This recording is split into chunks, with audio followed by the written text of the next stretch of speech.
We've got these stories to share with you on VA News Today. Secretary Shinseki and other senior leaders thank VA employees. The Tuscaloosa VA Medical Center steps up to help after tornadoes rip the college town. And how VA got this Navy veteran back on his feet and playing the blues. Those stories and much more are coming your way in just a second, so stay where you are.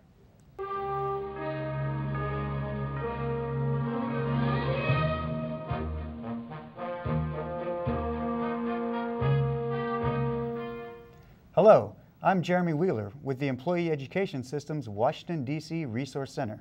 And I'm Ann Czapiewski with Media Services and Human Resources and Administration. Thanks for tuning in today.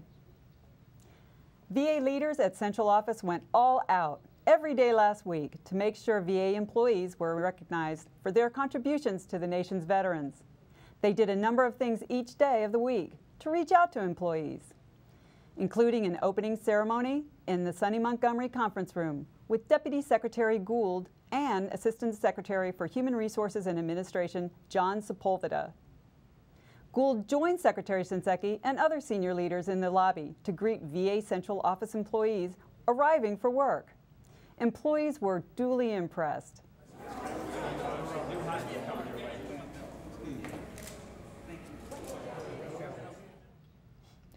We all know by now the devastation and death delivered by severe storms and tornadoes in Alabama last month. Tuscaloosa VA Medical Center staff provided food, shelter, medical treatment, bereavement counseling, and other services to area residents. Here's a report from April Jones and Damon Stevenson from the Medical Center on VA's response to the killer storms. Now, if you watched us earlier this afternoon, we had a tornado just like that came through Coleman. I would suggest this might even be larger. On Wednesday, April 27th, a tornado ravaged through 3 states, moving across over 219 miles, leaving a path of death and destruction in its wake. The Tuscaloosa VA Medical Center is located just 2 miles away from one of the areas hardest hit by the tornado, now being referred to as April's Fury. Employees at the VA quickly sprang into action as the local EMA activated them as the primary morgue for Tuscaloosa County. A state forensics team was sent in to help with tagging and identification of storm victims, while a team of VA employees set up a center to help families of victims with identification of their loved ones and bereavement counseling. And it was those moments for, I think, most of us employees being down there with all the families grieving that the reality of the situation set in. Each employee stepped up and performed with such resolve under intense circumstances. Incredible stories of survival are surfacing everywhere.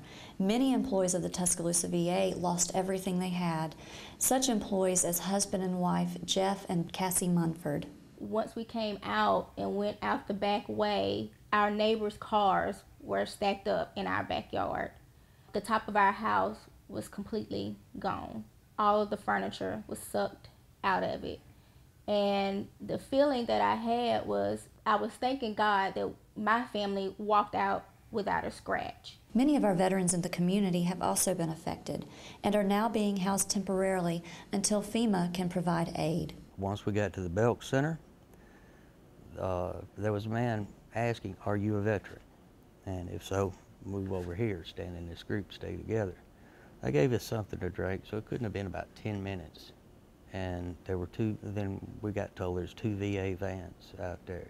Even though the devastation is horrendous and widespread, the overwhelming support and number of volunteers that have stepped up in the community has been a testament to the resilience of the city of Tuscaloosa.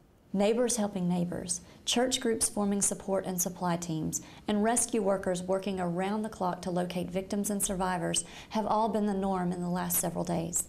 However, more help and financial aid will be needed for months to come. A fund has been set up at the local Tuscaloosa VA Federal Credit Union under the name TVAMC Disaster Relief Fund, and all donations will be used to help both veterans and employees at the Tuscaloosa VA impacted by the storm. Navy veteran Chester Chandler has been all over the world, singing and playing the blues with some of the greatest musicians on the planet. Does B.B. King and Eric Clapton ring a bell? Well, it all stopped when Chandler was injured and down on his luck. Here's a story from LaTanya Parker and Art Gardner about how VA helped Chandler sing again. Well, you ain't so big, you just tall, that's all. Music has always been a part of life for retired Navy veteran and international blues artist Chester Chandler, known on stage as Memphis Gold. As a young man, I was exposed to a lot of musicians that I didn't know that were very famous musicians at that time. I used to play with my father, and his name was John Chandler, and we played at the Holy Convocation every year, and like I said, I played with Rosetta Tharpe and other musicians, later named Arizona Drains. She was a wonderful singer at that time, but I never knew that these people were recording artists at that time. I was just a little boy sitting around with my guitar. You know. After leaving the military, Chester found success as a professional blues artist, but his greatest joy came from performing for U.S. troops and veterans. Every time someone likes something that I'm doing, it makes me feel good. In 2008, Chester's life took a turn for the worse when he fell 40 feet, breaking his back in 3 places. I felt really like I was on a pity pot, you know what I'm saying? I felt like I wasn't any good to myself. With little hope of ever walking again, Chester turned to the VA Medical Center in Washington, D.C. for help. I knew that I was still a veteran, you know what I'm saying? So by me not having, and not having a job and no income, I said, well, I went back to the VA. Barbara, Chester's wife of 17 years, saw firsthand how the accident affected him. A lot of times his back wouldn't allow him to do certain things. And, it was him or his back. And we would go through this sometime. I said, well, if your back go out on you, you're going to have a problem. To improve his range of motion, muscle strength, and more importantly, his self-esteem, Chester was referred to kinesiotherapist Michael Miner. The problem that Chester had was that when he initially referred for therapy, it was determined that they really had no, thought that he might ever walk again. When I see how he's progressed and I think back to where he started, I mean, it's almost a miracle. All right, Chester, you did well. Chester credits walking again to VA and Miner. And I'm around some caring people, not only does the therapy, but the people that are involved now at the VA, especially in Washington, D.C.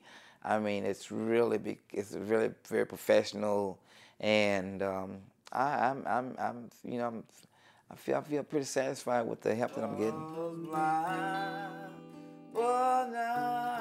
These days, Chester is back to doing what he loves, performing and singing the blues. A new edition of The American Veteran is coming your way, and host Jim Benson is here to explain what to expect. Jim, can you tell us about the stories you'll be covering this month? I sure can.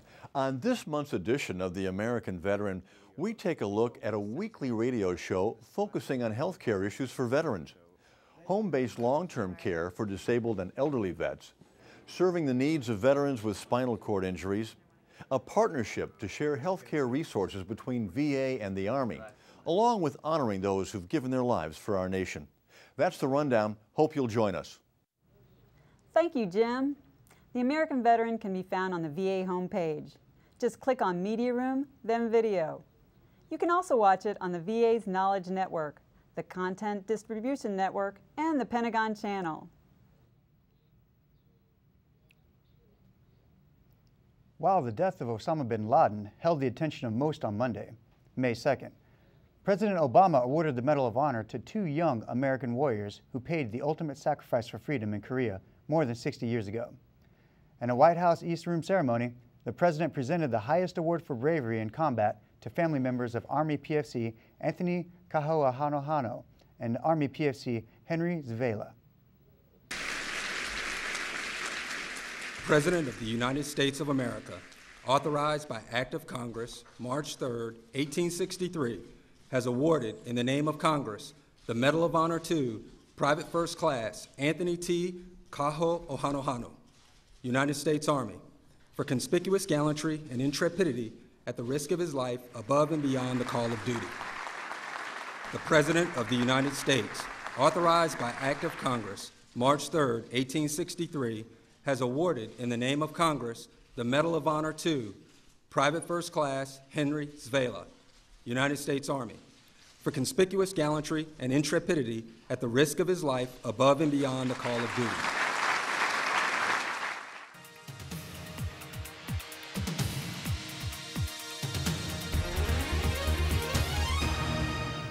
Did you know?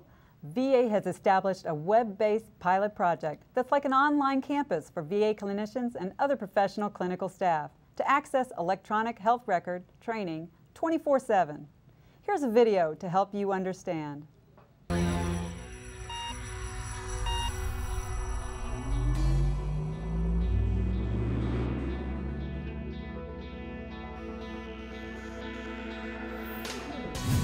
Welcome to MyVU Campus, a website that delivers electronic health record training tools developed by the VA eHealth University. MyVU Campus is a virtual learning environment that grants you around-the-clock access to the tools you need to enhance the veteran's healthcare experience. Available anytime, anywhere.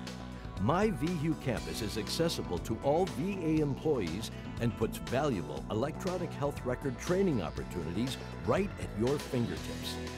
Our curriculum features a wealth of resources collected from past and present VU conferences, including podcasts, lectures, posters, PowerPoint presentations, and web-based training courses. We invite you to explore MyVU Campus, where on every level and in every room, you will find a new, exciting, and enriching experience.